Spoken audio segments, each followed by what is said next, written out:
시청자 여러분 안녕하십니까. 지금부터 저는 견해 안보정론을 시작하겠습니다. 자, 사실상 말이죠. 이제 베이징에서의 정상회담은 다 끝나고 이제 상하이로 넘어갑니다. 자, 그래서 이제 이 한중 정상회담은 뭐 당연히 베이징이죠. 정상이 베이징에 있으니까. 자, 그래서 이걸 보면요. 한마디로 얘기하면 거의 뭐 한 10%? 10%밖에는 점수를 못 주겠다. 10점밖에는 완전히 실패한 정상회담이다. 자, 숲을 보더라도 그렇고 나무를 보더라도 그렇고 완전히 실패했습니다. 단도직입적으로 얘기한다면 도대체 중국까지 왜 갔는지 알 수가 없네요. 왜 갔는지 알 수가 없어요. 더군다나 베네수엘라 사태 때문에 이중으로 겹쳐가지고 말이죠. 베네수엘라 사태가 아니었다 하더라도 건질 게 없었어요. 이번에 쭉 결과를 보니까. 자, 그래서 제일 큰 거를 보면 정상회담은 공동성명이 있어야 돼요. 공동성명이 없는 게 뭡니까? 1차 한미 정상회담도 없었죠. 에이펙 정상회담에서도 정상회담이 없어요. 자, 이러다 보니까 이재명 정부의 정상회담의 시작은 현재까지 공동성명이 없는 정상회담이라고 하는 뉴 노멀 현상이 생기는 것이 아니냐. 매우 우려스럽습니다. 도대체 왜 정상회담을 하는지. 정상회담을 해놓고 그러면 야 너구나고 이 얘기는 의견이 같잖아. 그러니까 이걸 가지고 우리가 세게 우리가 양국의 발전, 외교관계의 발전을 위해서 노력하자고 딱 똑같은 말을 해야 돼. 공동 기자회견도 없어. 아니 왜 간 거예요 도대체? 왜? 구경 간 건 아닐 거 아니야. 어마어마한 세금 없애고 도저히. 그 다음에 이제 이 남으로 본다면은요. 남으로 본다면 대한민국의 가장 중요한 핵심 이슈는 특히 중국과 관련해서 비핵 문제입니다. 비핵화 문제. 한마디 언급이 없어. 아예 정상회담 정상들의 입에서조차도 이 얘기가 안 나와. 이 두 가지만 보더라도 완전히 실패한 거예요. 그리고 이제 또 하나 우리가 해결해야 할 숙제. 한한령이잖아요. 한한령.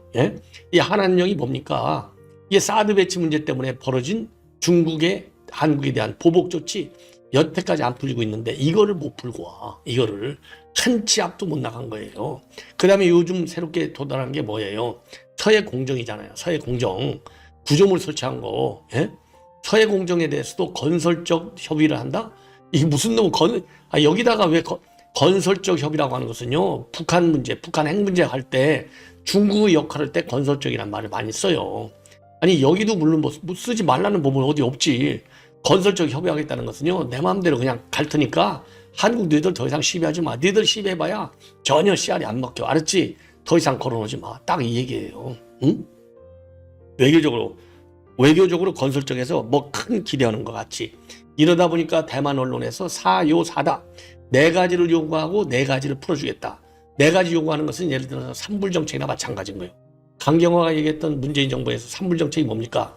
우리의 외교안보 주권을 중국이 뺏은 거잖아요. 사드도 배치하지 못하게 하고 미국의 MD 미사일 방어에도 들어가지 못하게 하고 한미일 간의 군사동맹으로 발전은 안 하고 이게 얼마나 우리 손발을 딱 묶어놓은 거잖아요. 사요사 답이라는 게 바로 비슷한 거예요. 대신 돈 주겠다. 경제적으로는 풀어줄게. 딱 이거예요. 굳이 이제 성과 하나를 점수를 준다면 한중 간 FTA를 금년 연말까지 마무리한다. 이거 하나 하고 그 다음에 겉모양 그러니까 하드웨어적인 측면에서 본다면 성공한 거예요. 자, 랭킹 1위인 시진핑 만났지. 랭킹 2인 리창 총리 만났지.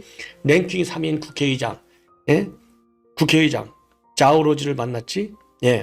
자, 이렇게 해서 외형적으로 성공한 거예요. 또 상하이까지 가지. 상하이까지. 그러나 내면적으로 딱 문을 열고서 집에 들어가서 뭘 먹어보려고 봤더니 시진핑가 받은 선물이 하나도 없으니 먹을 게 없다 이겁니다. 먹을 게 없어. 제가 아무리 점수를 주려고 해도 줄 게 있어야 주지. 그야말로 외교라는 것은 말로 시작해서 말로 끝났다고 하잖아요. 이게 옛날식 전형적인 정상회계예요. 그런데 오늘날은요. 전 세계 국가들 정상회 만날 때 왜 정상회담이 너무나 많아. 특히 다자 정상회담. 그래서 알맹이 없는 정상회담이 없어요. 그래서 오래전부터 정상이 세일즈 외교의 최고의 수단이다. 이런 얘기까지 나왔잖아요. 성공한 게 없다니까? 전혀. 아무리 봐도. 저는 그랬잖아요. 외교 문제에 관해서는 초당적으로 비진보나 보수냐를 떠나서 냉정하게 평가를 해야 되는데 냉정하게 평가할 때 점수 줄 게 없어요. 그래서 지금 이 시간 현재로 조선일보하고 중앙일보하고 그 다음에 문화일보 사설을 참고적으로 여러분께 한번 평가를 해드리겠습니다. 그리고 이제 또 하나 이제 지금 문제가 되는 게 뭐냐?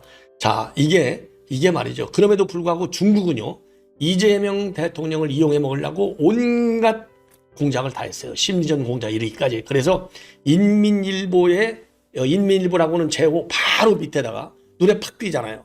거기다가 사진을 다 실어놨어요. 이거 역대 김대중, 문재인 한 번도 노무현 이런 적이 없었어요. 이 얘기는 뭐냐? 우려먹기 좋다 이거지. 예. 자기 멋대로 자기들 시진핑만을 위해서 이 정상회담을 써먹겠다는 겁니다. 예. 시진핑만을 위해서.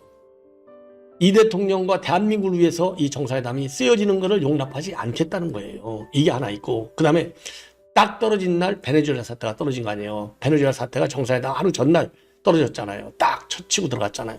베네수엘라 문제를 가지고 중국이 이건 당연하죠. 미국을 강력히 비판했잖아요. 이 얘기는 한국 너 들어. 저런 미국이 저렇게 나쁜 나라인데 미국한테 배팅하지 마. 알았지? 우리한테 배팅해. 딱 이 압박을 넣는 것이고, 왜 제가 그렇게 저만이 그렇게 아니라 대부분의 우리 자유우파 외교안보 전문가들은 저같이 평가를 해요. 이게 우리의 올바른 평가인 겁니다. 올바른. 이거 한국 너희들 똑바로 들어. 알았지? 미국하고 줄 함부로 쓰지 마. 딱 이 얘기고요. 아예 대놓고, 그러니까 대놓고 시진핑이가 이재명 면전에서 야, 역사의 중요한 기로에서 올바른 선택을 하라. 딱 때렸잖아요. 이거 완전히 무시하는 거예요. 아니, 어디다 대고 똑같은 정상인데, 이거 말이죠. 똑같은 정상인데, 아니, 물론 미국이 중국이 볼 때는 아예 자기가 대국이고 한국은 소국이라고 보겠지만, 아니, 우리 입장에서는 그거 안 통하잖아요. 어떻게 면전에다가 올바른 선택을 하라. 이거 옛날에요. 옛날에 우리 한국에 있는 지금 중국 대사, 예? 중국 대사가 대놓고 배팅 똑바로 해. 이렇게 한 거랑 똑같아. 예? 이거 얼마나 이게 무시하는 외교입니까? 응? 굉장히 이건 멸시적인 정상회담을 한 거예요. 손님을 불러다 놓고. 그것도 그냥 방문이 아니야. 국빈 방문이야. 국빈 방문. 거기다가 면전에서 너희들 줄 똑바로 서 알았지? 만약에 그러면 이걸 뒤집으면 줄 똑바로 안 쓰면 뭐가 가는 줄 알지? 매각하는 거야. 딱 이 얘기가 생략된 거예요. 무지하게 기분 나쁜 발언입니다. 그 다음에 또 하나. 지금 미국만 때려갖고는 중국이 양이 안 차잖아요. 또 일본을 때려야 돼. 면전에서는 베네수엘라를 가지고 미국을 때려서 이재명을 경고하고, 그리고 이제 정상회담 끝나고 나니까는 다음 날에는 일본을 때려갖고 또 일본하고 놀지 마. 알았지? 일본을 뭘로 때리냐? 히토리를 갖고 때리는 거예요. 지금 트럼프 대통령이 열받은 게 뭡니까? 히토리 갖고 중국이 딱 수출 통제하니까 트럼프 대통령이 그냥 세금을 100%가 훨씬 넘게 때려버렸잖아요. 그래서 미국과 중국 간에 통상 전쟁이 일어난 거예요. 관세 전쟁이 일어난 겁니다. 히토리를 무기화하니까. 그런데 일본은요, 과거 10년 전에 일본이 아니에요. 히토리와 관련해서 거의 50% 가까이 자립도를 높여놨어요. 이미 45, 6%인가 얼마까지. 한국만 전무해요. 대책이 없어. 한국만. 예. 그러니까 이 얘기는 결국 뭐예요? 한국 너희들 말 안 들어? 너희들 히토리 딱 한 마디만 가. 알았지? 내가 일본 히토리 때리는 거 너 봤지? 이재명. 알았어? 똑바로 해. 일본하고 함부로 줄 서지 마. 알았어? 너 다음에 지금 다 4달쯤에서 지금 일본 가려고 그러지? 우리가 다 알고 있어? 일본하고 손 짝짝 하지 마. 이것도 경고장이에요. 그렇기 때문에 춤을 한중 양자 정상에서 때리고, 그 다음에 또 미국과의 관계에서 또 때리고, 베네수엘라 가지고 함부로 베네수엘라 편 들지 마. 알았어? 딱 이거. 미국 편 들지 마. 그 다음에 일본하고 정상회담 할 때 짝짝 공해가지고 만약에 한일 협력 관계 강화해서 중국과 북한, 러시아 삼각관계를 때린다? 꿈에도 생각하지 마. 딱 이 의미예요. 물론 일본한테 히토리 수입 수출 통제를 했으니까 당연히 일본 정부를 때리는 거지. 일본을 때려서 따닥 한국한테도 때리는 거예요. 그리고 이건 미국한테도 주는 거예요. 미국 니들 함부로 일본 껴안고 가지 마. 그러면 4월 달에 미중 정상회담 별로 안 할 수도 있어. 뭐 안 하지는 않겠지만은 별로 재미 못 봐. 그러니까 트럼프 대통령이 4월 달 지금 미중 간의 정상회담이 있으니까 중국을 자극했다, 회유했다, 자극했다, 회유했다, 온건 양면책을 쓰잖아요. 그러니까 이제 그걸 노린 거예요. 그래서 큰 틀에서 미국 늘 함부로 말이지, 한미일 삼각협력관계에 맹중 역할 똑바로 해. 함부로 하지 마. 딱 이거예요. 어마어마한. 그래서 이런 모든 조치들이 말이죠. 이번 정상회담 시진핑에서는 우습게 봐버리는 거예요. 너 잘됐다. 중국아. 내가 그러자도 지금 시진핑 뭐 어쩌고 저쩌고 해서 군부하고 갈등이 있네 없네. 국제적인 위상이 떨어졌네. 장기 독재하면서 중국 국민들한테도 인기를 떨어졌네. 이런 얘기를 하잖아요. 이거 지금 우리 한국 대통령 데려다 놓고 손보기를 하는 겁니다. 이거 실패한 거예요. 그래서 제가 그랬잖아요. 이 외교 안보진들 지금 무슨 자주판이 복맹판 이런 얘기 할 때가 아니고 정상회담을 할 때 철저히 준비해라. 아니 한중 정상회담을 1월 4일 날 하는 놈은 나라가 어디가 있냐고. 예? 뭐가 그렇게 급하냐 이 말이야. 뭐가. 더군다나 지난 11월 달에 좀 에이펙 때 다 한번 정상회담 했잖아. 뭐가 그렇게 급해갖고 빈손 탈탈이로 돌아오냐 이 말이에요. 뭐 때문에 그렇게 서둘러 가지고 빈손으로 돌아오고 거꾸로 대만 언론에서 이유가 없듯 등간에 사요사답 했다 이런 얘기가 나오냐 이 말이에요. 이거 아니 땐 굴뚝에 뭐가 나온다? 이것도 우리 언론에서 더 취재를 해봐야 돼. 진짜 뭐가 있는지 없는지 뭐 알 수가 없어요. 예. 아니 정상회담과 관련해서 용산 대통령실에서 쫙 그게 모든 진상을 다 발표하지 않을 수 있는 거 있잖아요. 응? 아니 그런 사례가 지금 한두 번이 아니지 않습니까? 예. 그래서 매우 심각한 지금 정상 외교에 그러니까 한미 정상회담 실패했죠. 한중 정상회담 실패했죠. 한일 관계만 그럭저럭 가는 거예요. 지금 한일 관계만 큰일 났다 이거예요. 지금 문재인 정권 때 우리가 제일 실패한 게 뭡니까? 정상회담에서 제일 실패했잖아요. 졸로 다니지를 않나, 혼자 밥 먹지를 않나, 예? 사진 졸다가 사진 찍는 거 놓치지를 않나. 이거 얼마나 창피합니까? 그러다 보니까 김정은이 수석 대변인이라는 소리까지 들어가면서 정상회담 했잖아요. 이거 큰일 난 겁니다. 예. 자, 그래서 이 정상회담과 관련해서 이렇게 제가 말씀을 드리고, 자, 그래서 말이죠. 그래서 이와 관련해서 말이죠. 지금 이제 그 사설들을 제가 여러분께 간략하게 소개해 드리면은 오늘 조선일보 사설은요. 세계 질서 격변 속 중편의 설화 요구한 시진핑. 이게 이제 오늘 사설의 제목이 되겠습니다. 그래서 이번 정상회담은 세계 질서가 격변하는 가운데 열렸다. 미국은 자국 이익을 위해서라면 관세전쟁뿐 아니라 군사행동도 불사하겠다는 것을 보여주었다. 그래서 최근 공개한 새 국가안보 전략에서 서반구 장악력을 강조했는데 베네수엘라는 대표적인 반미 신중국가로 꼽힌다. 베네수엘라는 석유의 80% 이상을 중국에 수출해서 세입의 90% 이상을 충당한다. 그러니까 중국 돈으로 베네수엘라가 먹고 사는 거예요. 마두로 축출로 미중 갈등이 격화하면 한국에 이로울 게 없다. 예. 그리고 이 대통령은 한반도 평화를 위해서 실현 가능한 대안을 함께 모색하겠다고 했다. 정부는 중국이 남북 대화를 중지해 주기를 바라고 있고 안보실장은 중국의 건설적 역할 수행에 의지를 확인했다고 했다. 그러나 북한은 말이죠. 미사일을 4일날 쏴버렸어요. 예. 그러면서 핵 고도화가 왜 필요한가는 최근 국제적 사병들이 설명해주고 있다라고 했는데 마두로 체포가 김정은에게는 충격이자 공포일 것이다. 핵을 더 끌어안으려고 할 것이다. 그럴수록 우리는 북한 비핵화 목표를 견제해야 한다. 하지만 중국은 국방백서에서 한반도 비핵화라는 표현을 슬그머니 뺐다. 러시아는 우크라이나에, 미국은 베네수엘라에 군상을 썼다. 중국은 대만 포위 후일련의 강도를 높였다. 강대국이 힘을 과시하고 있다. 이 대통령은 조만간 일본도 방문한다. 한미동맹과 한미일 협력이 우리 외교안보의 기본인데 시진핑은 중국 편에 서라고 한다. 균형과 냉정이 그 어느 때보다도 절실하다. 예, 이 정도 사설만 해도요. 이 대통령한테는 어마어마하게 좋은 사설입니다. 그 다음에 이제 중앙일보 사설, 한중 베이징 정상회담 관계 복원 첫걸음의 의미가 있다. 중앙일보는 그래도 좀 좋게 싣고 있네요. 자, 그래서 두 달 만의 만남, 비핵화 한한령 해제가 불분명하다.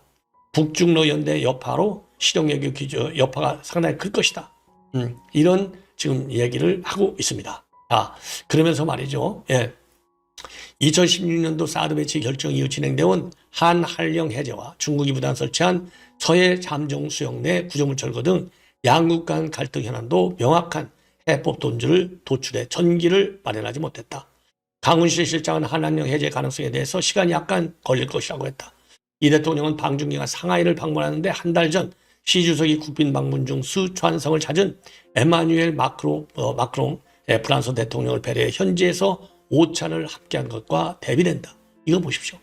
2016년 사드 배치 이후 지난 10여 년간 한중 관계는 냉각기를 거쳐왔다.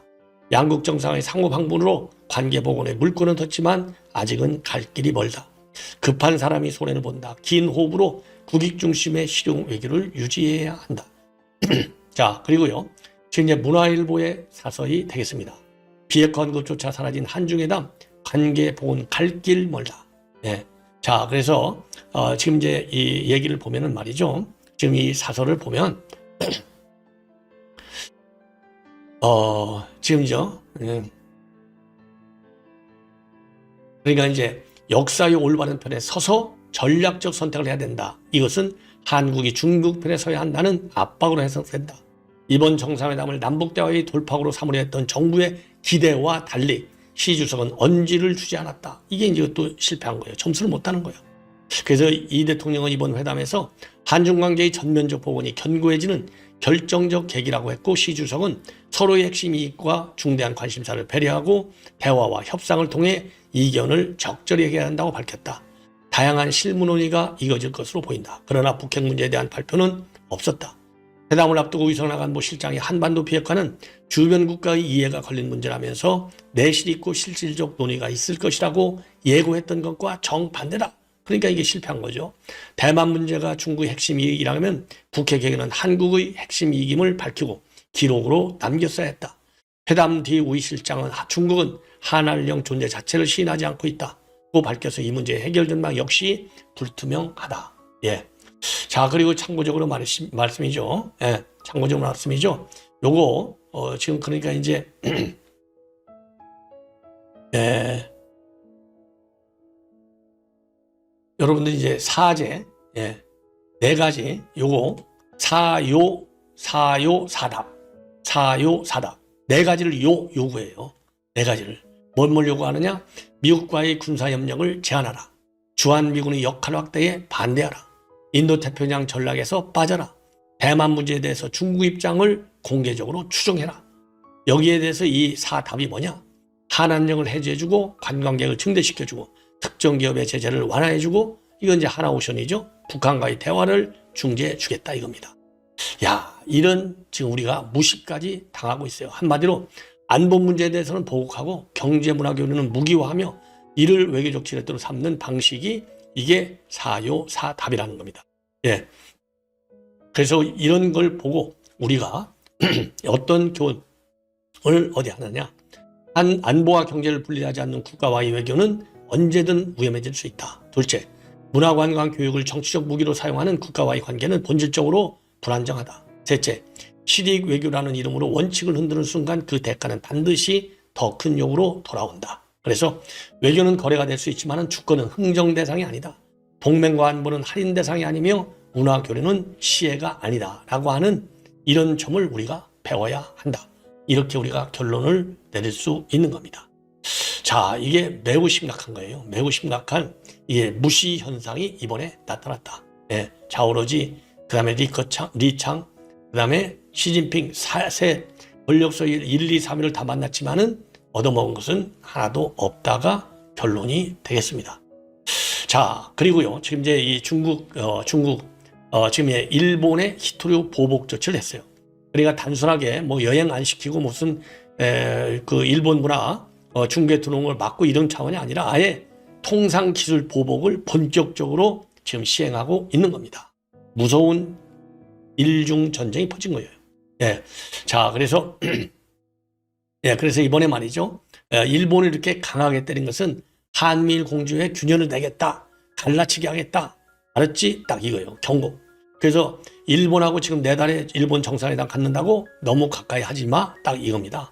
그래서 중국 상무부 발표 내용을 보면은요. 모든 이중용도, 민군 양용이죠. 이중용도 물자의 일본 군사 사용자, 군사 용도, 일본 군사력 향상에 도움되는 기타 최종 사용자 용도에 대한 수출을 금지한다. 예.